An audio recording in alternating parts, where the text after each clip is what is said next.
No, this is not an advertisement for the LCBO. But the LCBO is one store that uses paper bags when you buy stuff there. And the paper bags are made of craft paper. So our project is going to be made out of craft paper. You can get craft paper by getting bags, or you can buy craft paper like this. But craft paper is also the main ingredient in making cardboard, corrugated cardboard. So in corrugated cardboard, what you have is corrugations in between two layers of paper. So it's three pieces of paper, right? One on the top, one on the bottom, and a wave of paper in between. It's hard to see. This is called single wall cardboard. It's just one wall of cardboard.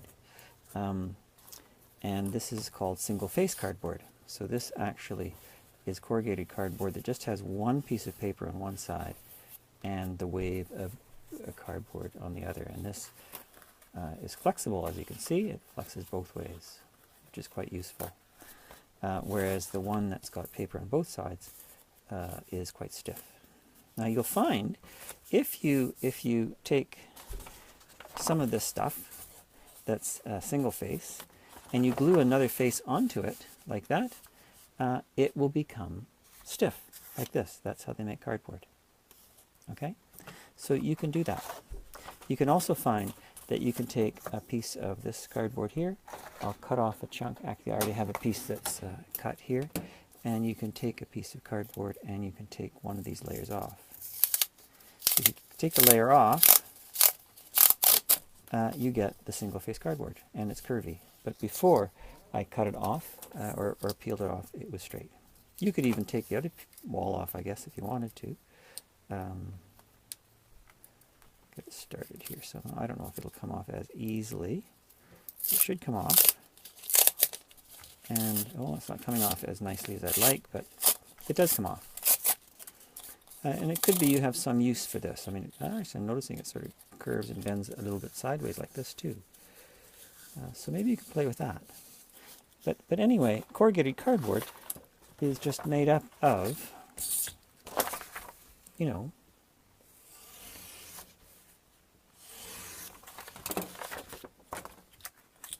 one piece of paper, and then this wiggly corrugation, and another piece of paper. You glue that together, and you get corrugated cardboard. Okay? Right now, it's flexible, but it will become stiff when you glue it together. If you glue it together flat, so you put these three components together, and you put some glue on it, and then you put something else on it, and then you put a few books on it or weights on it while it dries, and you're gluing it flat, it will end up being flat, like this. Okay? But what if you took a round object like this, and somehow or other you were able to glue it together while it was going around an object like this? You would find, if you could get it off the object when you're done, that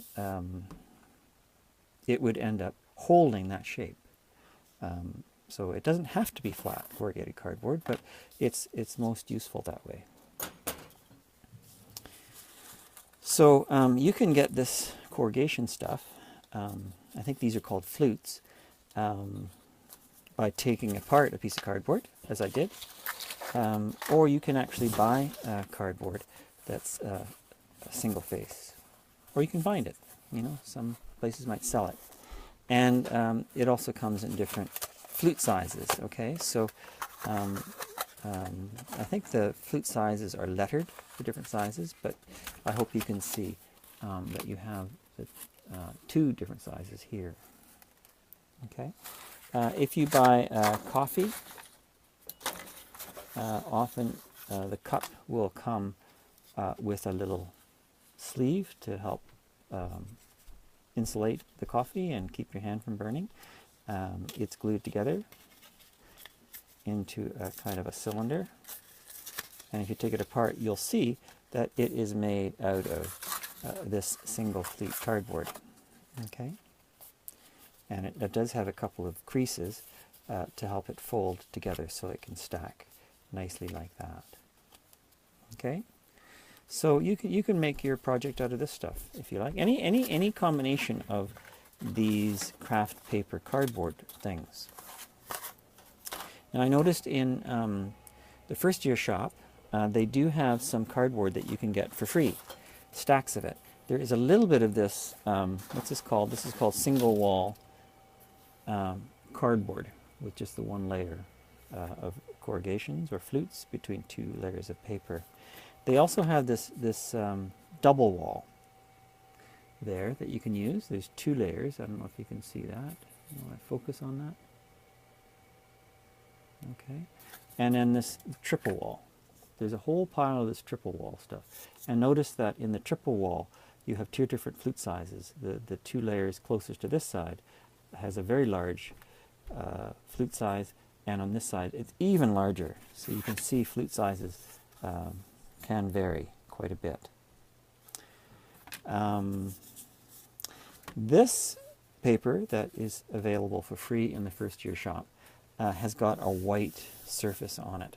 And that's too bad, because I think we're going to try to keep just with the craft paper look, if we can. You might be able to use this sparingly, or maybe I won't be able to convince you to not use it, but I would be inclined to try to just stick with craft paper in its most basic and simple form. That doesn't mean you can't use this. You can peel this apart, you know, oops, I just bumped the camera, and get this stuff off. It's not peeling apart nearly as easily as the other one. I haven't actually tried this yet, but it could be if you could peel all this stuff off, you would get something interesting inside. Maybe I can separate this in half. Let's see what happens with this. Or no, just look at the cardboard and play with it and see what happens. You know, you can work with this. If you want to work with this, you work with this, and that is craft paper. Maybe you could make that work for you, and maybe avoid this other side here. What goes on when you take this apart? What's inside? Can you work with this? Could this be interesting? Could this give you a texture that you need? Just try to get rid of that white stuff if you can. But if you can't, oh well, we'll see. Okay, let's get rid of this stuff. I don't need it right now.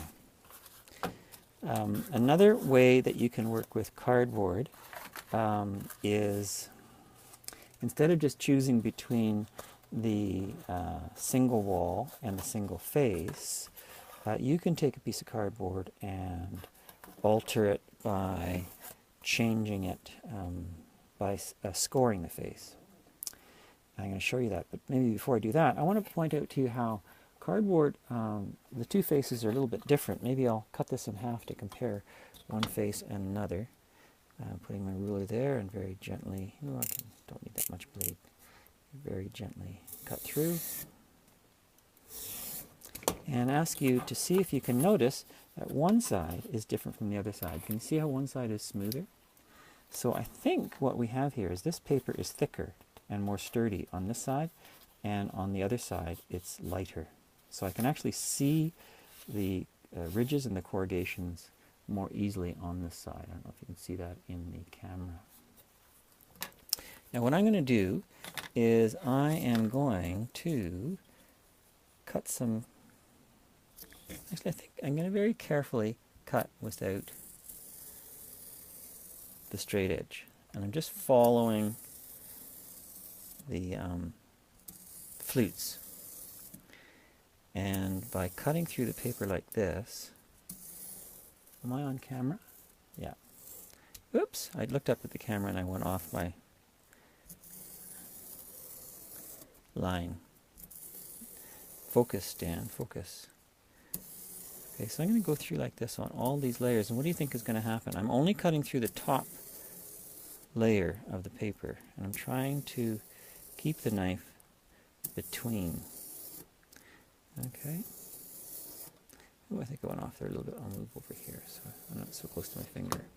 And by doing that, what happens is now this becomes flexible.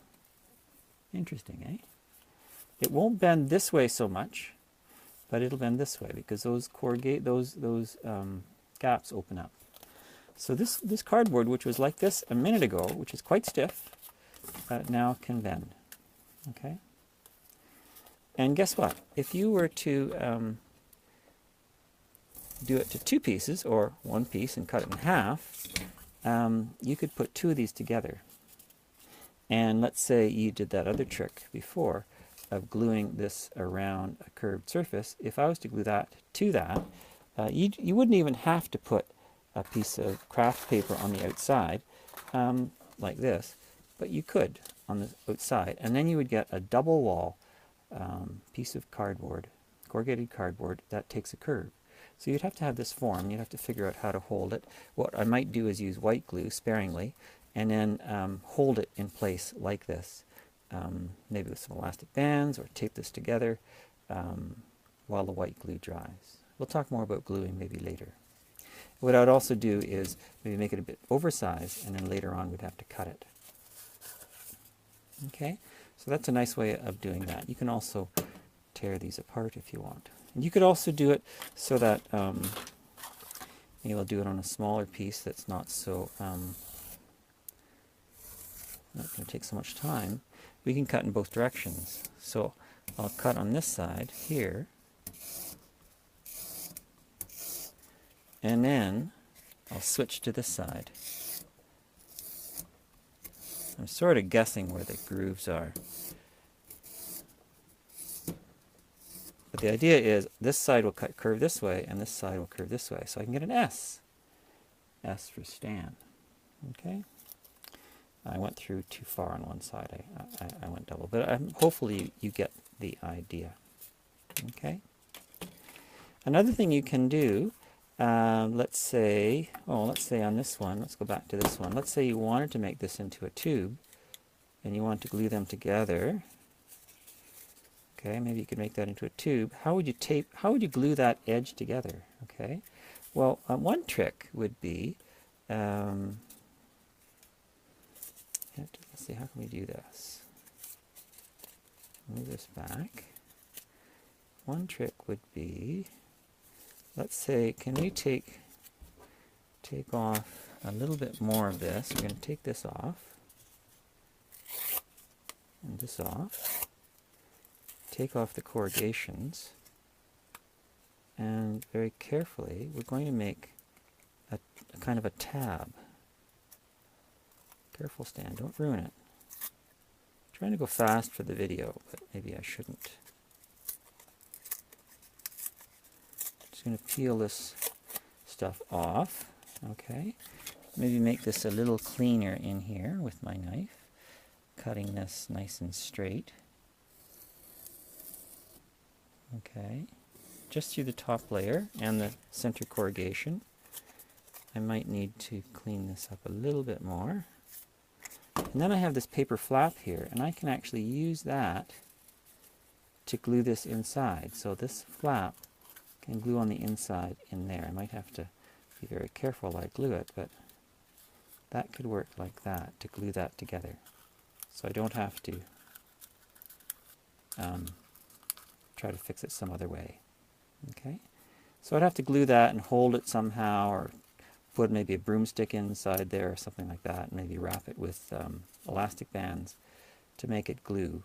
But it doesn't have to be round. It could be flattened or oval, or it could be a combination of things. It could be you want to have, let's say, a rounded corner on something.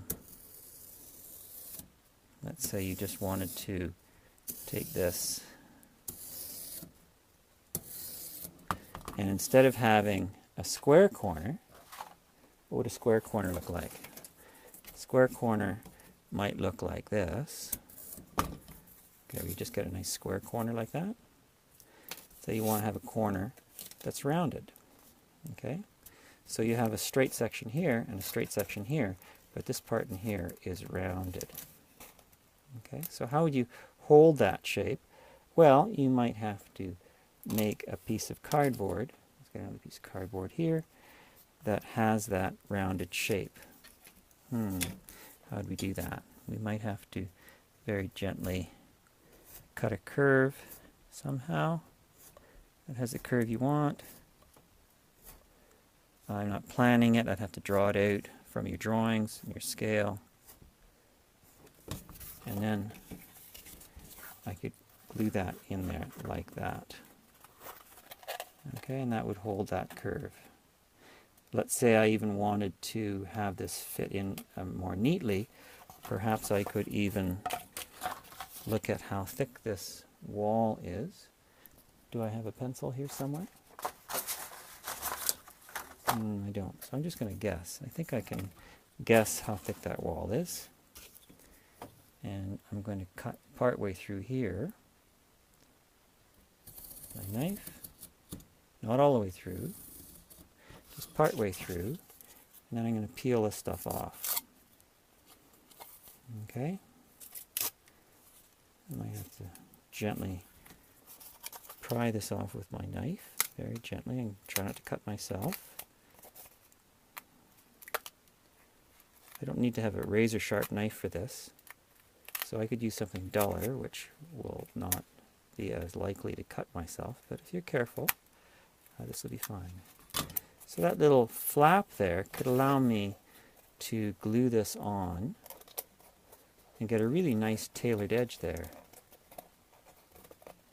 Okay. It could work, although the separations and this needs to be maybe made more even.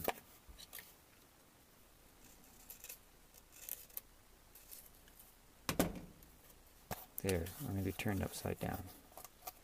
Anyway, so I hope you get the idea that by cutting away bits of wood or scoring not bits of wood, cutting away bits of cardboard or scoring the cardboard allow you to make different profiles and shapes.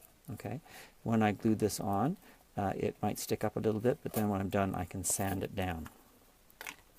Okay, maybe I will end this video and think about how I'm going to add some of the details to the next one.